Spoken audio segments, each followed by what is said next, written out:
Nice. Welcome back, guys. It's STHROUGJ from S3J. Welcome back to the podcast, episodes 3 or 4. But yeah, we're here with the TikTok wonder kid, Bdidit.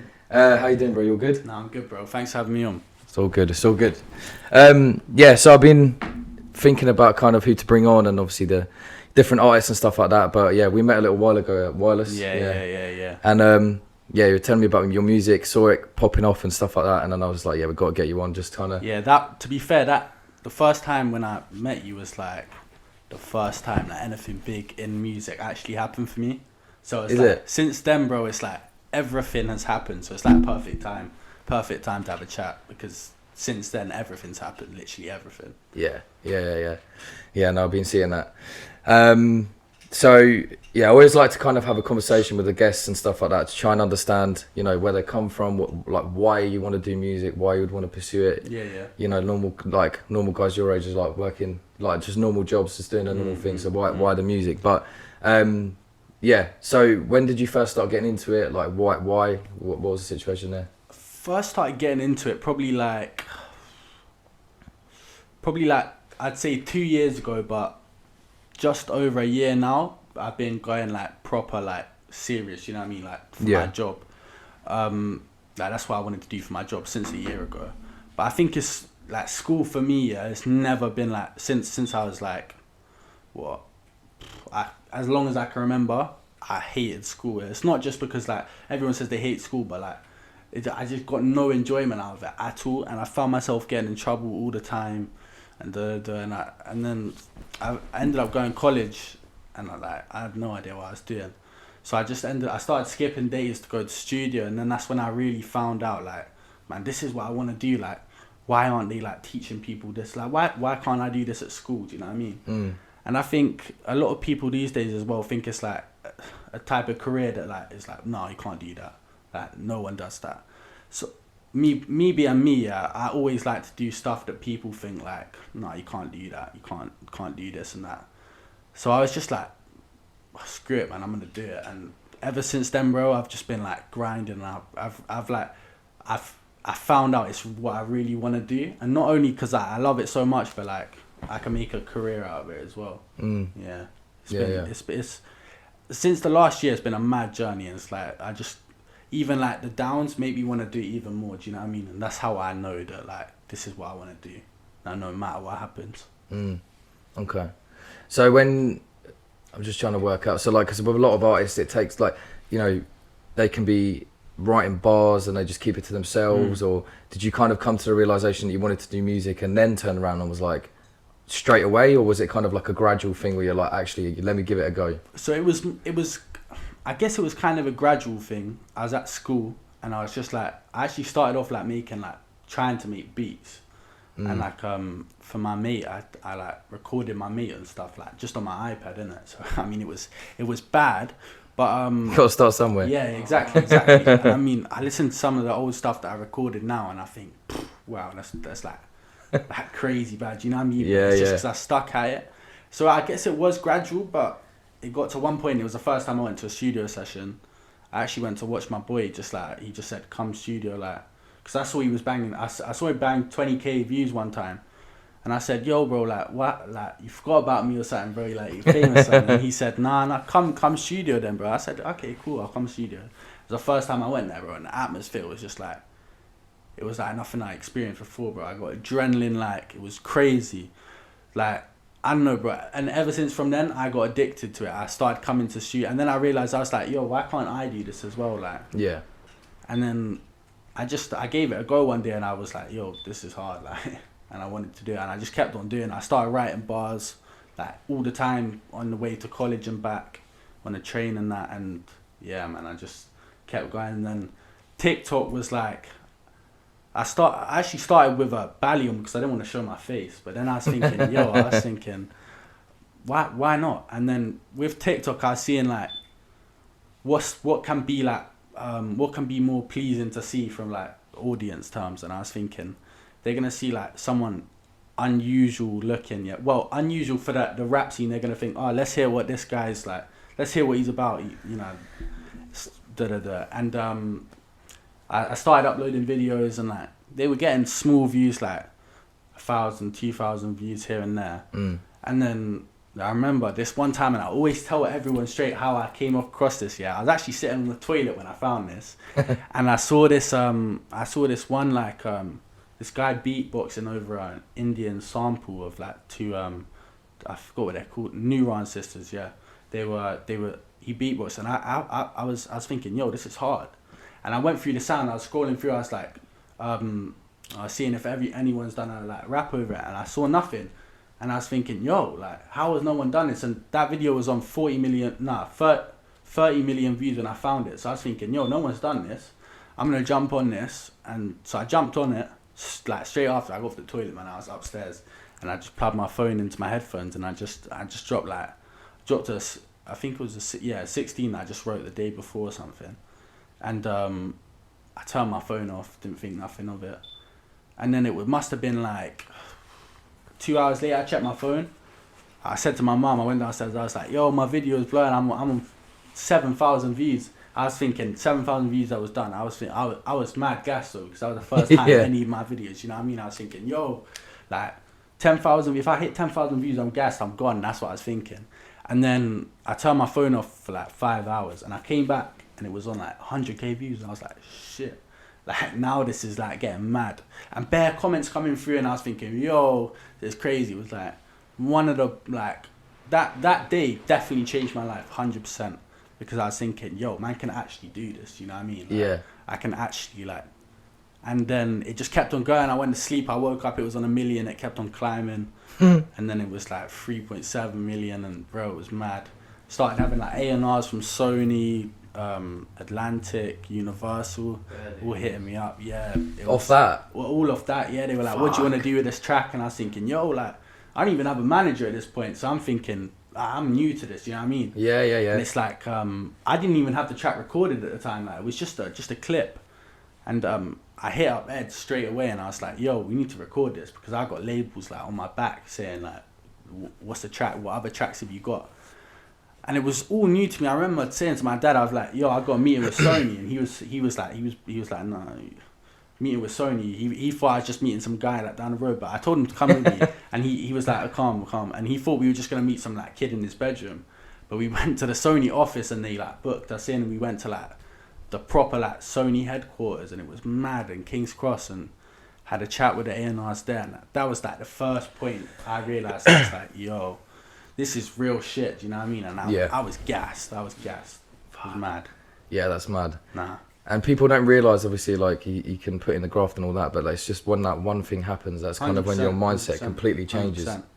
100%. I have a saying, it's like, an overnight success takes years. Do you know what I mean? So to the outside view, it looks like, yo, just like one thing and they're gone. Yeah, but of course. All the work behind it is mad, but then it can just go bang. Yeah. Like that. It's crazy. Of course, because you have to create your own opportunities, and you have to put yourself in a position where you can say, right, okay, I've done this, and this, but all it takes is for one person to see something and start that snowball. But it has to be there in the first place for it to happen. Exactly. 100%.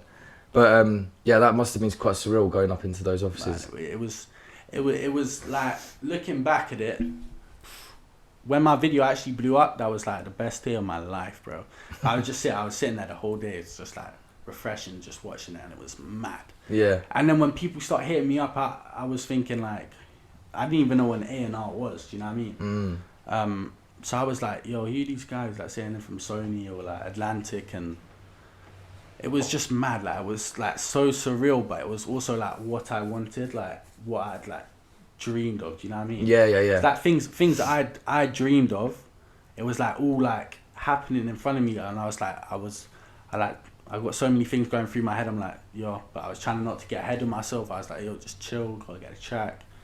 And it was mad. Ended up with that track, I couldn't even release it because they couldn't clear the sample. But no way. Yeah, but I think, is that dead on the water, or is it still a potential chance like down the line? Potential down the line, but I think you know what? I think I've come to a point where I look back at that track and I go, yeah, no, it's hard, but the stuff that I've done since that, I mean, it's like it's levels, you know what I mean? Yeah. Because it's that was a TikTok moment, you know what I mean? And I now I just want to leave it at a TikTok moment, and I'm thinking that's fine. I'm cool with leaving it at a TikTok moment. I don't want to be like, I don't want my career to come from that one single moment. I want a body of work to like explain it. Do you know what I mean? Yeah. But still, definitely, like, it was 100% is the best thing that's happened to me my whole entire life, 100%. And I always say to my mates, I was like, anyone that considering like using TikTok or like scared to put themselves out there, like, what's the negative? Do you know what I mean? Your video is like, worst to happen, it just doesn't get seen, but there's always that chance. You know what I mean? And I think that's what, before I was posting, I was just thinking, I don't want to put myself out there. But then I was thinking, why not, man? Like if I want to do this, I got to be extreme version of myself. Do you know what I mean? Yeah. And put myself like super out there. And I think it just happened. I mean, honestly, like thinking back to it, it just gets me gassed every time I think back to it. It was, of course, mad. It was crazy. Yeah, and people. It's funny because like the people that will like take the piss or have anything to say are normally the ones that will never ever post anything themselves. So in that case, it means nothing. Like it just like, and especially with the amount of users on TikTok and social media, Instagram, Facebook, like Twitter, whatever it is, you just get caught into like a sea of whatever. Yeah. So you just keep putting it out there. No one's gonna see it. It's gonna be like a couple people from your area, for people that you know. People say some stuff like that, but then you keep pushing through. And then they're going to be the ones that turn around and be like, oh shit, okay, yeah, maybe I shouldn't have said anything. Yeah, word. The thing is with TikTok as well, it's like, it's an algorithm and you have to play it. Because TikTok knows if you ain't posting, they ain't going to push your video, do you know what I mean? So like, sometimes if I don't post in like 2 weeks and then I post, they like, my video don't go like, doesn't, But if you're posting like good content, engaging content, and like, man, are watching your video for like the full length instead of just swiping after 2 seconds, then they're going to put it more and more out there. And then it took me time to learn that. Looking back at it, after I posted that video, I kind of wish I followed it up like 3 days after, do you know what I mean? Or 2 days after. Instead I waited 2 weeks because I didn't know what to do. I was thinking like, yo, like, A&R's hitting me up. Do I want to like ruin my chances on that and put another video out there? But looking back at it, I kind of wish I did put something out there so I could use like the traffic on my page. Because I mean, there was like literally millions of people seeing my thing. I think I could have used it to my advantage a bit more, but I mean, I bounced back from it anyway. I mean, we posted a snippet of a preview of it, and that did well. I mean, not millions of views like the first one did, but I think that's when I was thinking, okay, yeah, this is a TikTok moment, and I'm not gonna be like, oh shit, man, I wish. You're not gonna hold on to it. Do you know what I mean? There's no point in holding on to it. Word, it was like, so I let it go, and I was, from there, that's when I could properly get into my head, because at this time I'm hitting the studio 3 days a week now. Like, I was just going at it, and I was getting bare songs recorded. But anyway, back to the thing you're saying about people saying stuff. Me now, looking back at it and thinking of it, I think if a man doesn't get hate, then you're doing something wrong. Oh, 100%. 100%. Because I enjoy it. Personally, I enjoy the hate. I actually love it, because it's like, it's thinking, and you see the guys that are hating as well, and you're thinking, yo, like, I know why they're hating. Man was them once, do you know what I mean? Yeah. You're scrolling through and you're seeing a guy doing his thing, you're thinking, fuck, man, I ain't doing nothing. And it's but it's just like, that's also been one of the things that I had to take a different look at it. I was thinking, yo, why am I actually hating? And I'm thinking, because I was one of them guys at one point. I feel like everyone is at one point when they don't know what they want to do. So it's like, I'm never mad at the guys that I almost not feel sorry, but I'm thinking, yo, like, they know that I'm doing my thing, that's why they're mad. Yeah, but you can't take it personal, innit? Nah, what? When you deep what like their mindset is, you got to look at it like that. Mums, yeah. Yeah, 100%. Because at the end of the day, it's like, if you're actually busy, if you're actually doing something, whether it's a career, whether it's a business, artist, whatever it may be, if you're busy and you're doing stuff, you don't have time to be sitting there commenting on people's stuff. Literally. So people that aren't doing 100. anything, they're going to be judgmental, thinking, right, okay, this, that. But they're not really taking a second to take a step back and think, right, okay, I'm not doing anything. So when just going back to the music, because I'm interested and I'm quite curious. So when it comes to kind of like the direction that you want to take it, the ideology that you have, like the kind of career that you want to put out, the body of work that you want to put out in terms of like a whole catalogue? Is there a specific kind of strategy, or is it kind of like you want to make what you want to make? Do you have like a theme or a kind of avenue that you want to go down? Like what's that like? Run me through that. So I mean, this is the first time I've said publicly, but about what I'm doing about with the labels and stuff. I actually signed with Freebie. They're part of Universal. Oh wow. That's the first time. We decided, I think it was last week, that we were gonna like put it out there, and tell people that put it out there and tell people that I signed. There you go. You heard it here first. Yeah. So from there, we had studio session in it. I hit Ed up because that's how we met actually. Was we through Callum, we met, and I was thinking, I hadn't seen Callum in years, and he was with Ed, and Ed told me he's a producer, and I was thinking, early stage as a producer, like it's the same with me as well. I mean, yeah, realistically, this was about February last year, I'd say, where we properly linked up. Like we probably linked in about I think it was about January. And then after that, we just started. I was like to be like, yo, if you're serious, I'm serious, innit? Let's do something big. Man. So we just started going pirate studios like once a week. Started going twice a week. And then summer. literally throughout the whole of summer, like when all these men were out, like we were just in the studio working. That's all we were doing all summer, because we knew that we had a plan, and that's what we were doing was getting good numbers on Spotify already without being signed, like just doing one song. Like it was mad.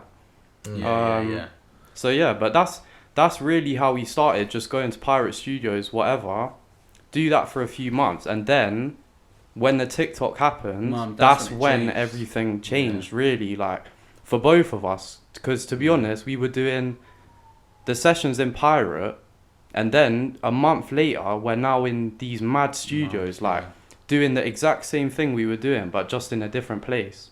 And it was mad. I feel like from the change we had from pirate studios to the studios we started going to was mad. I showed up there, and I was thinking, yo, like I gotta shout Ed, because they were having these producers there and like the engineers there, but these were guys that just like knew how to work the equipment, but they weren't putting their own ideas in. And I was thinking, yo, I've got to get Ed here straight away. So I'll bring him down. And then from then, it was like 3 days a week. We were bouncing through a couple of studios. Then we found this one studio. What's it called again?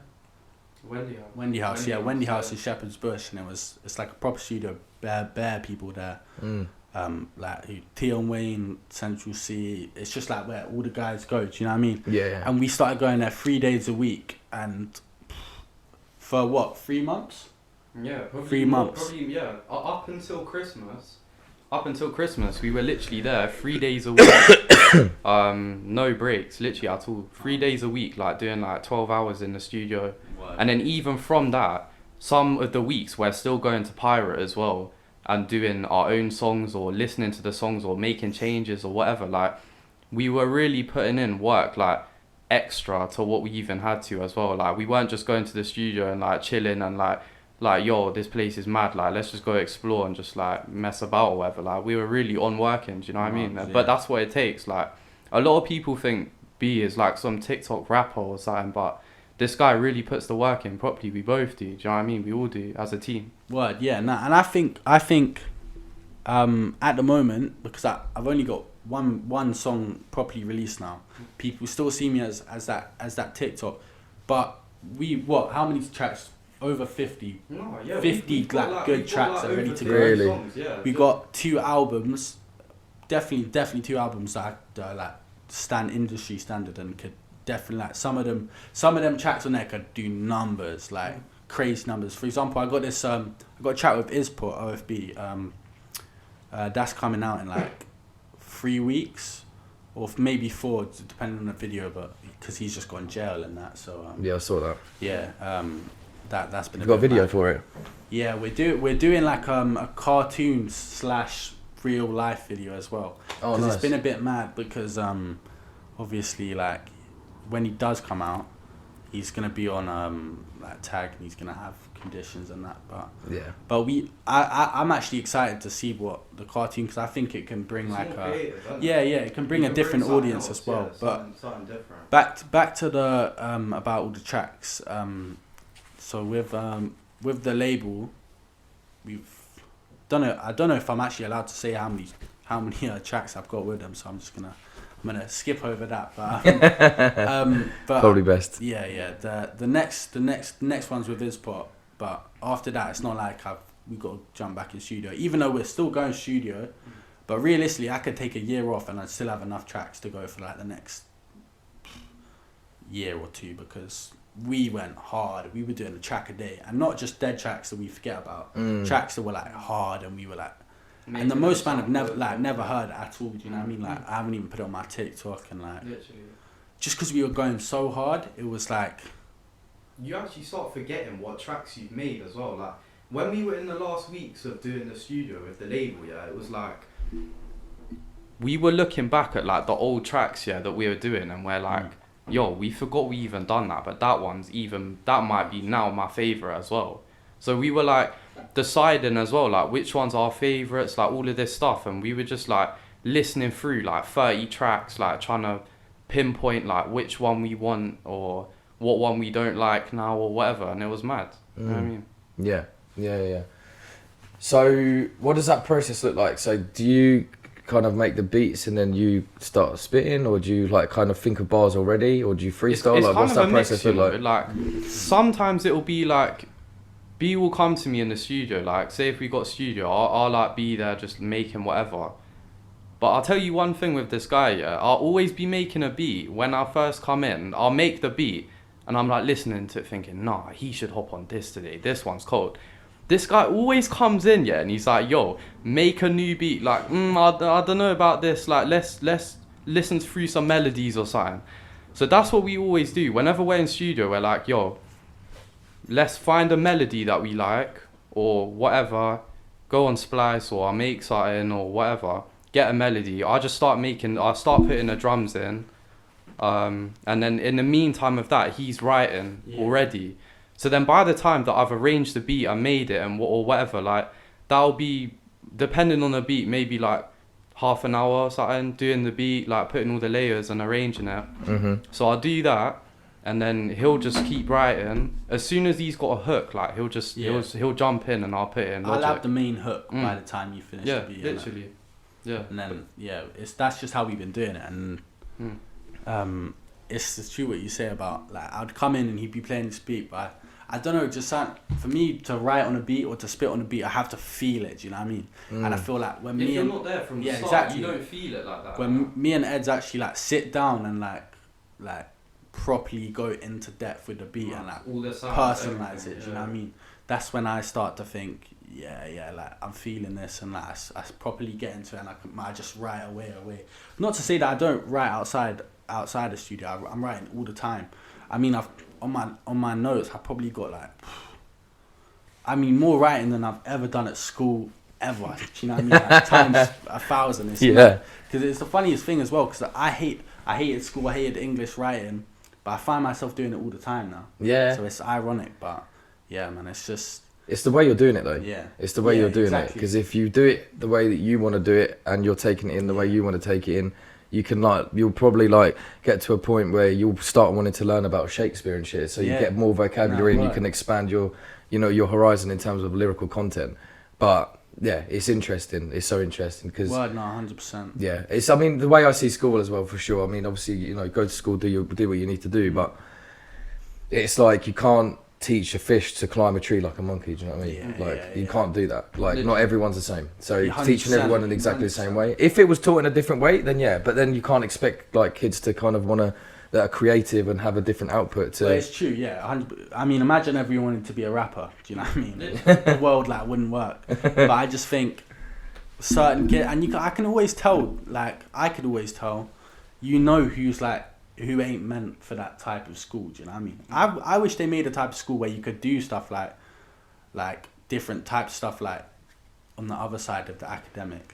I know you can do media and stuff, but it's still you've got to do essays, and it's a bit long. But even I went to music college. I went to music college for a year, and I probably learnt more being with just the people that were there than even the teachers. Like, going to music college is like, when you're there, you have to use it to your best advantage. Like, there's no point waiting to go to the lessons and just doing what the teachers say, all of this stuff. Like, there's no point. You've got to use your own initiative to make of what you can from the situation. Do you know what I mean? Like, there's exactly. Like, me going to music college, that's how I met my boy Cali, and then that's how I linked up with B. Like, that's just how it happened, just from being there and just meeting people and just like getting your name out there, all of that stuff. Like, and for me in music college, that's where I just learned things like how to record in Logic, all of this stuff. Like, I was already making beats before, but in college, that's just when I learned to record whatever. I was recording some of my boys, like just all of that kind of stuff. And then obviously in the meantime, I also met B, and that's how we started doing studio. So going to school, you can't teach things like music, and you can't teach this stuff. Like, you can teach music theory and all of this stuff, but you can't teach how to be in the industry and all of these things. Like, you have to do it yourself and make your own connections and just do whatever you can, because if you really want it, you will make it. Do you know what I mean? Like, it's just about using your own initiative with things, you know what I mean? Like, things with music, and say if you're doing trading or whatever you're doing, that's like an entrepreneurial thing. You have to take the lead with it. Do you know what I mean? You can't wait for someone else to be like, nah, this is how you do it. Like, you can take guidance, guidance is good, but really you have to do your own research and you have to know what you're getting into. And if you're passionate about it, like even from me, from a first like hands perspective, like looking at B, I can tell he really just loves music, even without the numbers or all of this stuff. Like, he really lives for music and for writing bars and recording. Like, that's what he lives for. Like, and that's what it takes to get to a level. You have to really live for it and make sacrifices for what you love doing. And if you can get to a good point, you know, you can make it your job and all of these things. But a lot of people just see it as like it's unachievable. Do you know what I mean? Because it's not a school, and you can't just go uni and be like, yeah, now I'm a rapper, or yeah, now I'm a producer and I've got all of these songs, or whatever it is. You really have to do it yourself and put yourself out there, put yourself around the right people. And a lot of it's just trial and error, or even just being in your bedroom, like not even having an idea of where maybe this is going. But you've just got to remember that everything you do towards the thing that you're aiming for is really important. All them days just sitting in your room writing bars, or for me, it was making beats or learning to record. Like, all of these things are so important. So it's just about literally putting the hours in and just literally loving what you do as well. Yeah, and about wanting to do it as well. Because I feel like I'm believing, almost like over believing. Yeah, like delusion. Yeah, like that's for me what I've been doing. Yeah, I've been believing that I'm some like multi-platinum artist. You know what I mean? Like, I've been telling myself you have to, because otherwise you're gonna think that you ain't on the level that these guys are, and you can't compete with them. Like, you have to genuinely be a bit crazy. Yeah, 100%. Yeah. To take steps outside of the usual steps or the usual path, you have to be like, you have to be a bit out there, and you have to believe stuff that like if you said it out loud, man would be like, yo, you're bugging. Do you know what I mean? Yeah, 100%. Yeah, no, you have to have a certain like I say, a certain level of delusion, because no one's going to believe in you as much as you do. Yeah, and obviously you're in your own mind, you're in your own head, you're in your own brain. So when you're saying to yourself, right, this is what I want to do, if you really believe it, that's when people do mad bits and pieces. Absolutely, yeah. I mean, even for me, like, obviously this is your podcast, but even for me, from a business perspective, like certain things that I've done, people have told me, they're like, "You're mad. What are you talking about?" Yeah. And I'm like, "No. Watch, I'm gonna do it. I'm gonna do it." And then like we were in like GQ and did all these different things, and then people are like, "Right, okay." But that's what it takes, because if you really want to do it, then you want to do it. Because a lot of people look at, for like, especially rapping as well, they'll be like, yeah, I can rap, and then they'll like make a couple of songs and like, well, it's not really for me. But like, it takes like a specific type of person to be like, I'm that guy. No, 100%. But one thing as well, yeah, like that I'll say, a lot of people, yeah, you'll see this, especially if you do business or something of your, if you're self-employed, yeah, a lot of people will doubt you. Like, everyone will doubt you, because if someone hasn't done it themselves, then they won't believe that it's possible. Do you know what I mean? Mm-hmm. So you'll get to see that a lot of people don't believe in, like, especially if you're self-employed, people won't believe in what you do until they see some kind of numbers, whether it's online numbers or whether it's sales for clothing or whatever it is, like whatever kind of numbers it is, people don't believe until they see the numbers, and that's fact. So until you're getting those numbers, you really have to believe in yourself and think, no, I can get to that point and I can take it even further. Because the people that really feel like that and think like that, they're the ones that make it, and that's a fact. Do you know what I mean? 100%. 100%. So yeah, talking about music, have you got any kind of like inspiration? Like where do you kind of draw from? Like a better question, what would you say your top 5 artists are? Like older, newer, whatever it may be. Top good 5 news. artists. I mean, I know for a fact everyone's gonna expect me to say Central C, because that's all I get. I mean, on TikTok, that's all I get. Man, Central C, B, Central, all of this stuff. all the time. But it's not like it's. And people may think I'm just saying that because like I've seen the comments. I think he's hard, and the stuff he's done is mad. Like he's a genius, and so is his manager. But I grew up listening to like grime. That's where my love for rap actually started. When I was listening to people like Kano, Skepta. JME was my favourite. I remember I met JME when I was about 13. I got a photo of me, him, and my brother. Nice. Where was that? It was in Nighttown, in Oxford Street, and I was just like, I was gassed. You know what I mean? I was like, I almost passed out after. I was thinking, yo, that's because I was listening to this guy all the time. The first rapper I listened to was Eminem, and yeah, classic. so, yeah, he's just like out of this world. You know what I mean? yeah. Me personally, I'd say he's the greatest. I say he's the GOAT, the greatest of all time. Yeah, I think personally, the way he came into the scene, where it was like, you know, just this white guy that like, and it gives a whole story about perseverance, because it's like he must have had to gone hard because no one before him was doing that. Do you know what I mean? Yeah. Man, he's not to his level. Yeah, anyway. exactly. Yeah, I mean, he was the first like rapper I listened to. But my top 5. It's a tough one, isn't it? It's a tough one. I can give because do you know what it is as well? It changes like every day. My favorite artist changes. Feeling, Yeah, exactly. Music's feeling, so Yeah. every day like you will listen to a new Exactly, person or yeah, a and new it's- type of song because you feel that way. I go through phases as well. Like I listen to a lot. At the moment, I'm listening to a lot of at the moment actually now I'm listening to a lot of like American rap. But like last week I was listening to like heavy drill, like old drill, like heavy drill, just because of like the way I like. 07 years. Do you know what I mean? Yeah, just the stuff I feel. Digga D is definitely in my. I'd say my top 3 is Digga D, 100%.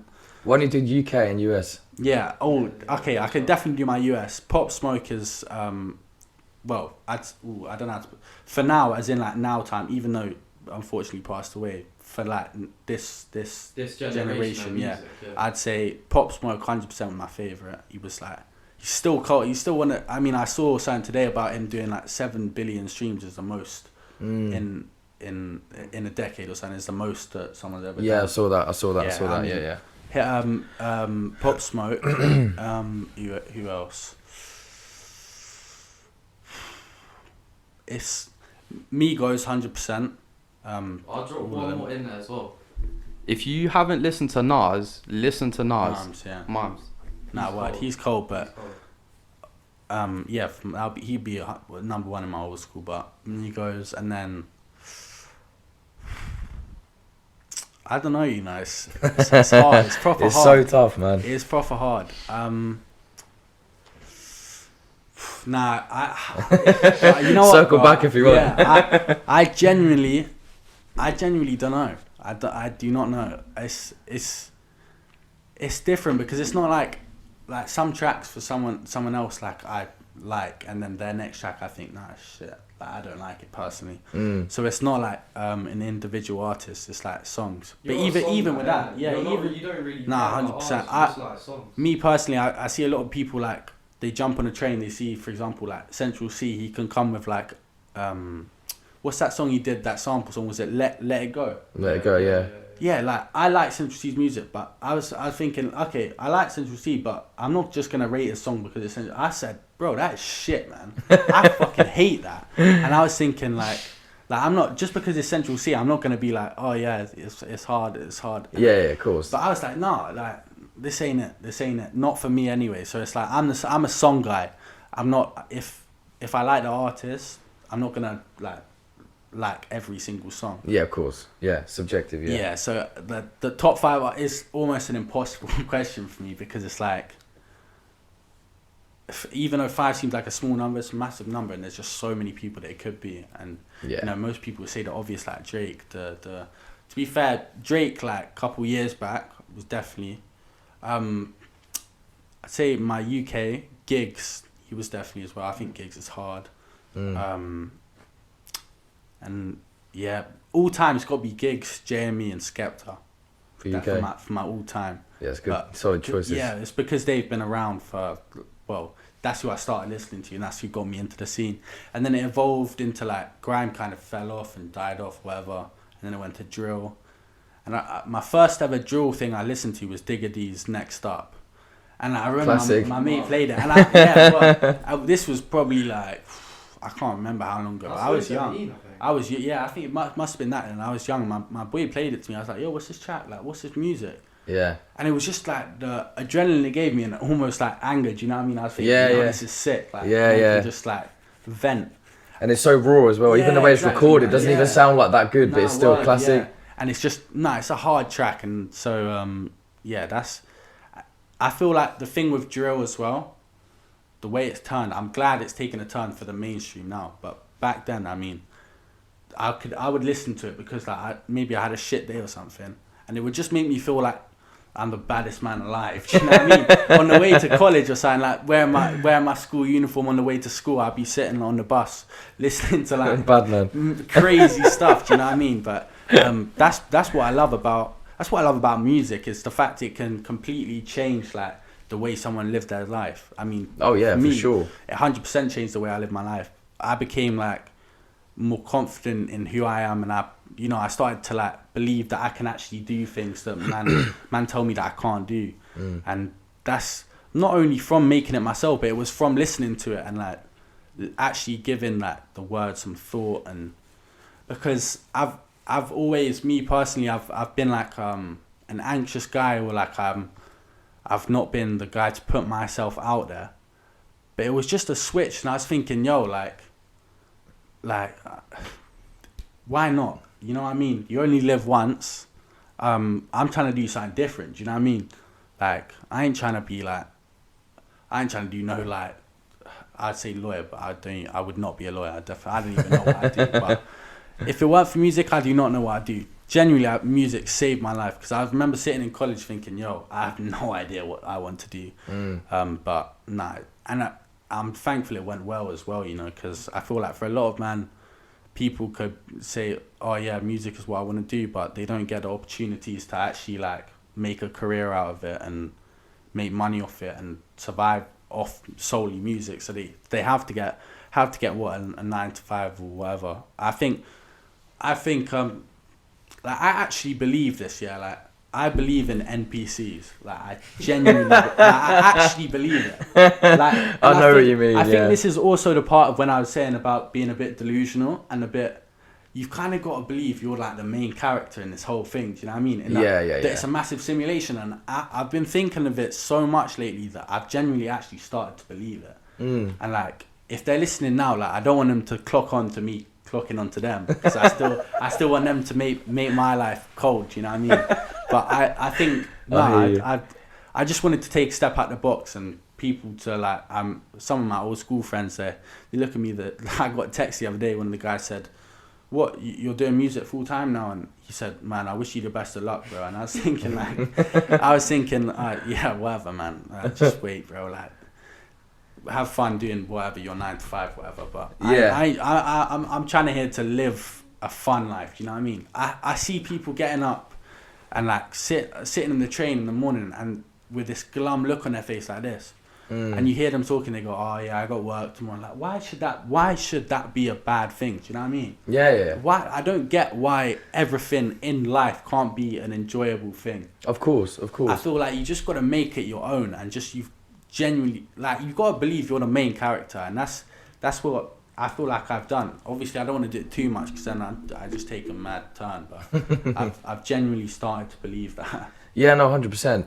But it's usually just because the way that everything's set up, and you know, the way that the world is kind of like placed and everything's in its place, it's like the people are just indoctrinated to kind of live that life, because there's a machine that needs to keep turning, and there needs to be a certain amount of people that are 100%. doing that, and they're going to allow people to kind of stray off. But if everyone starts doing that, then it's going to cause too many issues. So, you know, that's kind of the position that we're in. But I feel bad for people as well. Like, you know, you got people like mums and dads are struggling and all that sort of stuff. But especially at this day and age, in the internet and all that sort of stuff, there's so much opportunity, but people don't see it. But so many kudos to the people that do take the opportunity and go and do stuff. Absolutely, 100%. And it's the same with the people that, you know, get up and do a 9 to 5 to look after their family. Do you know what I mean?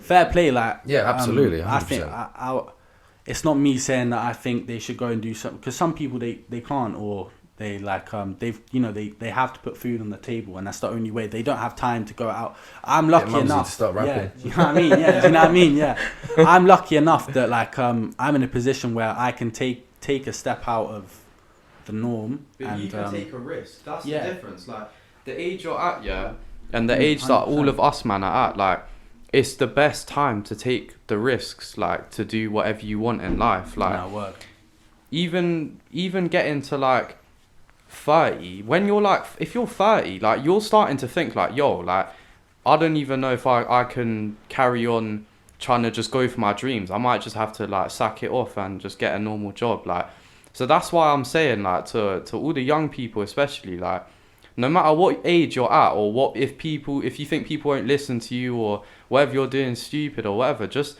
if you've got something that you want to do, just stick to it, especially at this age, because you are at the best time to be able to take the most risks and essentially get away with it in a way. Like, you can take risks and you can fail, but it's still calm because you've got all this time to keep getting better. Do you know what I mean? Just to bounce off that one as well, like, I always get told by, like, for example, like an Uber driver, some guy said to me, he was like, "Oh, how old are you guy?" I said, "I'm 17." And he was like, "Oh, wait, once you're 21, everything gets boring and shit again." I'm thinking, why, bro? 21? Yeah, that's what he was saying. And I was thinking, wow. But I'm thinking, yo, like, that made me realise, I'm thinking, like, I'm not gonna, like, me personally, I don't drink, or like, so when I see people going out and having, like, partying, like, every single, okay, parties, yeah, it's fun, but like, it doesn't appeal to me, because I want to be like spending this time in my life to like get the best possible position that I can be. Do you know what I mean? Yeah. So I set myself up for like greatness. Yeah, of course.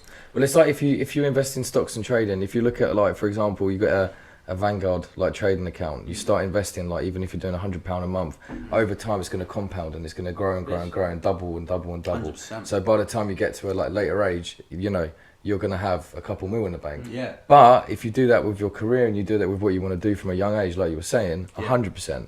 And a lot of people need to take that risk. But not every. I just feel like not everyone has the same mindset, and it's all about going back to what I think everything leads back to. You know, you have to be crazy enough to think you can do it. Yeah. Because if you don't believe that you can do it, you won't do it. Like, I think anything. I never used to believe the saying of saying anything's possible. I used to be that's bullshit. But I think you can make anything possible. Like, if you genuinely believe it, like, who says it's not possible?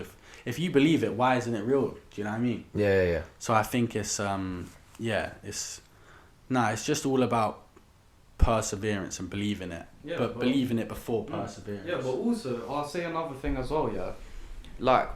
So take like stocks and shares, yeah. That's investing into something that you want to eventually make more money. You've got to look at what you're doing in the same way. Like, say you're getting P's from a job or whatever, like a part-time job. If you put that back into what you really want to do, and you keep doing that and you keep working at it, eventually you will see success in any kind of way. even if for some people they don't want to run a business for a job, and that's calm. But if they can get to a point where they can just do that for fun or do whatever they want to do and be able to do it without feeling a stress or a pressure, like, you're winning. Do you know what I mean? Yeah. No, 100%. 100%. So, interesting kind of question that I've got here. So, in terms of moving forward, you might have collabs on the table already, but obviously you mentioned the one with his pot. But have you got any kind of like more realistic kind of collabs, and also some dream collabs from the UK? Like anyone that you kind of want to work with? Any ideas of kind of like the direction of what that would look like? Yeah. No, 100%. 100%. And I've got a couple actually, but I can't mention anything about it until contracts. That's one thing I've realised since, man, everything is contracts these days, bro. You can't and they take forever. I mean, lawyers and fees and da. Yeah. I mean, I'm thankful that I had I've got a label to like deal with that, but because at the moment I'm not signed to a management. I just ended up firing my management actually. Had a bit of a mad thing there. Yeah, I was about to say anything you want to spill. I think that all I'm gonna say about that is, if you meet someone through business and then it becomes a friendship, it can never be a friendship. Do you know what I mean? Or all love, as they'd say. I'd say that's always gonna be a business thing, and you gotta just keep that in mind. I think when people start to think, literally, but do you know what I mean? No, it's a good point, because the thing is, you see with B, yeah, like, having a manager is good, yeah, but you should never rely on a manager to do the things that you think you can do already. Like, a manager is meant to be someone that like develops your career further than you can take it like on your own. Do you know what I mean? Mm-hmm. So if you're not getting that, or if that's what you think a manager is gonna do, where they're gonna do all the little things that you can do on your own, like, that's the type of stuff sometimes that managers will get away with doing, just doing the little things. But for a manager, you need someone that's really gonna elevate your career. Do you know what I mean? And if you're not getting that, then it's only right that you should be able to say, you know what, nah, I'm not good with this. Yeah, I need a better situation for me. Because realistically, if you're gonna become a manager, you need to put your artists, you need to put their life and everything first. Like, obviously not to a mad degree, but you need to kind of be just like self-aware, and you need to really understand what you're getting into. Do you know what I mean? Because being a manager is a lot of responsibility at the end of the day. You know what I mean? Like, you're basically, instead of managing people like in a shop, for example, managing a store, this is you managing one individual to try and make them the biggest in whatever they're doing possible. That's essentially the end goal. So it's way more detailed, and you just need to know what you're getting into. But that's really what I'd say on that, to be honest. Going back to what you said, and it'll be same question for you as well, bro, about beats. My dream collaborations, it's the same thing as like the favorite artist. It's like so many names, and man, I don't even know, bro. I'll be real. Are you thinking more from like a commercial success perspective, or just kind of like a dream like collab? So obviously, yeah, it'd be very different actually. Yeah, commercial success. You know, ideally, I'd like get Rihanna on a track or something. You know what I mean? Get Adele on a track. Yeah. That being said, actually, it's annoying because I can't actually talk about it, but I have got something similar coming to that, more commercial type of thing. Nice. And I wish I could mention something about that, but as I said, contracts, man, it's mad. Yeah, it's mad. But what about you, bro? Beats, collaborations, oh my days, dream placement. Essential, man. One of them. From the UK, probably Central C, like. But I even want to work with more newer people coming up. People like JB. JB's a main person I'd want to work with.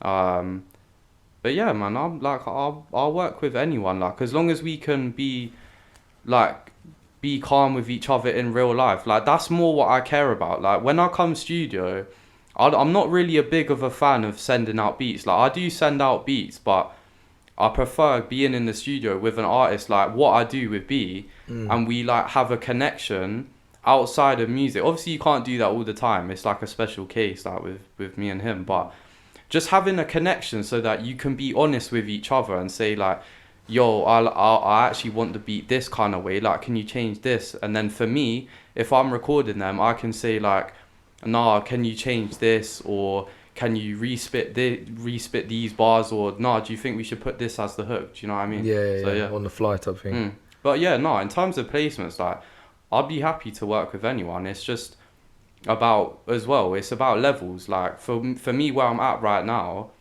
I'm not trying to I'm not trying to be stupid and think like, oh no, I'm just going to keep sending beats to Central C, like hoping that he does something with it, because you can't bank your life on like on rappers or anyone else. Like, you really have to like go out there and, like, even like half the time I just spend my days on Insta looking for artists like that I think are cold and people that I can work with, and just talking to them, getting emails and trying to set up studio sessions, etc. Do you know what I mean? So I think that's the route I'd more prefer to go, is like the in-person, like recording them and being part of the actual process. Because for me, like, I enjoy the whole process of making music. Do you know what I mean? Not just me sitting at home making beats, send it out, and then I like sit back and that's it. Yeah. You know what I mean? Sometimes it can work out like that, but I feel like for the best music and for the best songs, you got to be with them in person. Authentic. And yeah, exactly. Because authenticity is something that you can't fake, can I? Yeah. So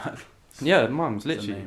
But I think it's different. It's different with like beat makers and artists. The way, for example, you say like meeting them in person, and man, do you know what it is with the music industry? Everything's money, bro. It's like, so it's like it almost becomes a thing where it's like, not that you're cool with them. It's like it's what's gonna do best commercially. So it's like that's what you've kind of almost got to put your personal like what's the word, personal ambitions of like who you want to work with to the side, not completely like just away, because you always have that, but you have to be realistic commercially on what's gonna do well, what people are gonna like receive well. Because like, for example, if I did a track with who I don't even know, like I don't know, someone that just is like Kanye West, yeah, for example, if I jumped on a track with him tomorrow, that is like so wrong in so many different ways, because of it doesn't work for the level that you're at. Yeah, and that's basically that's the definition of an industry plant, and that's what I don't want, because be a mad track though. Yeah, Just it'd be cold. I'm curious to hear that. I mean, you know what, Kanye West, bro, let's do it, man. I'm on doing it. I forget what I said. Let's do it, man. Get Kanye on TikTok. Yeah, mum, that's what I'm saying. But it's TikTok actually is a good. I was gonna mention something about that, about the artists on TikTok. I've noticed since my video on that, I've got people following me that I didn't even know following me, like, who I've been like, yo, he follows me, and so like people. But as I said, man, it's money. It's like it's all about royalties, money, especially with the label now. It's quite not a tricky situation, but it's just hard. It's harder to keep stuff like on a one-on-one basis, because it's never a one-on-one basis. It can never be like, yo, you're hard, come jump in this track. Yeah, do you know what I mean? That's what I was curious about. So how does that work? Because I know obviously there's like 360 deals, there's different deals that you can get depending on the label. They have a different level of involvement. They allow you to kind of do more and have more fluidity. For example, you know, like Drake were to sign a new label, like if he were to sign a new deal, he would have so much freedom to do what he wants to do. But obviously with someone like yourself that's coming up and coming onto the scene, what does that look like from the label? Like, are they quite like open to kind of like collaborating and kind of letting you do what you want to do, or how does it work? It's different to what you just have to be switched on and know what deal you're signing. Do you know what I mean? I'm happy. I'm very happy with the deal I signed, and you know, the Freebeat, the guys I work with are brilliant. Like it's like perfect. But a lot of time was put into making sure that was perfect and getting the contract right. Yeah, because people get burnt bad. Yeah. Bad. But I feel like that's not like it is partly the label, yeah. But you have to know as well what you actually like, you want, and you have to be switched on. You can't just go in and be gassed that a label wants to sign you and just sign the paper. Do you know what I mean? You have to like look at this. But nah, the guys I work with at 3B and you work with now are kind of like on the side. You know, it's like perfect. So I'm super happy about that, because it's like I actually can do the stuff I want now. It's not really a barrier. There's not a limit. You know what I mean? So that's also a blessing that came from the TikTok, man. It's of course. Nice, mad. So with that video, because I saw your Can't Lie. Yeah. Was that set up with the label, or was that? That was so that was more like the label in the background there. I was actually signed, but that was more on the download. That was more of an independent kind of thing. But the label, I was still signed to the label with that. But that my debut track, obviously, I took down my other tracks before that. I just wanted to start fresh and get my basis, and we came up with I Can't Lie as our first one, and no, because that's what I was on about earlier. Yeah, like it banged 50k views. I Yeah. think so. I'm happy with that for the first. No, but it's like what I said before. When we were going through all of the tracks, like we'd made like what I said before, somewhere between 30 to 50 tracks. Like there was a lot of songs. So every day, like when we were in studio, we were trying to think like, yo, what's the first single like that we really think like we all is like, yeah, that one's cold.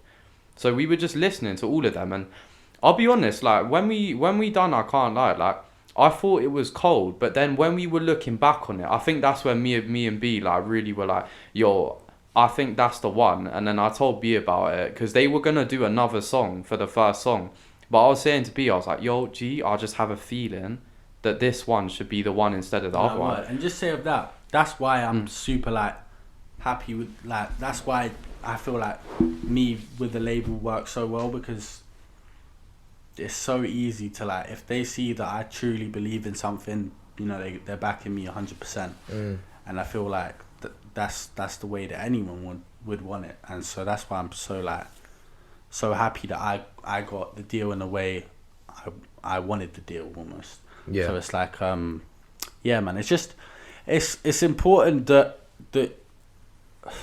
because I feel like if you say, oh, I want to do this and I want to do this, you blank other people out. So you got to take on the stuff, but you've got to go with your instinct at the day. But you got to let your instinct, you know, be deciphered by other people as well. So yeah. Yeah. No, Okay. 100. Cool. Yeah. Well, I think we're doing all right for time. But in terms of kind of like anything that you've got coming, anything coming out, anything exciting? Yeah. Most exciting is the Ispot track. That's coming, like, should be 3 to 4 weeks, and obviously free Ispot, man. I mean, it's been a bit of a mad one, but yeah, free Ispot. Yeah, that's the next one. I'm super gassed about that. That's gonna be a mad one. After that, after the Ispot thing, I think, you know, it's gonna be like levels. Like people are actually gonna realize, yeah, he's serious now. And so now I'm super excited for people to see that. That's as well for you as well. I'm even gassed. making that song, yeah, was like, Bro, it was for us, man, that was mad. Like we were saying before, even before we were like B was signed or we were in these mad studios, like me and my boy Cali, we always used to say, yeah, like, yo, B on a track with Ispot would just be mad. Like that would be crazy. And then for that to happen, to be on my beat and me to get to record Ispot and record B like together was just like, it was a mad experience. And we actually made like a track we were happy with, beside even taking away the fact that we just rate Ispot, like we think he's cold, whatever. We were like taking ourselves from an actual listener perspective and like, yo, we actually made like a track that was already cold, and then we've just added on that feature and it's just made it even better. And it just felt authentic as well, like him coming studio and recording it and just showing love to all of us, man. All of that, it's just like the track was really made like these man really fuck with each other and they want to make a cold song, like just for everyone to hear, innit? But yeah, man, that's what we got next. Ispot. Yeah, man, stay tuned for that. It's gonna be mad. Free Ispot now, obviously. But yeah, thank you for having me on. It's all good, bro. See where we are in a couple months' time. It could be mad. Same. Could be indeed. Can't wait. Nice one. All right, cool. We'll catch you guys in a bit. Next one coming soon. We've got a pop-up coming up. We've got collection coming out. Hoodies, tracksuits, t-shirts, jumpers, hats, ballies. We've got everything coming. Yeah, see you in a bit.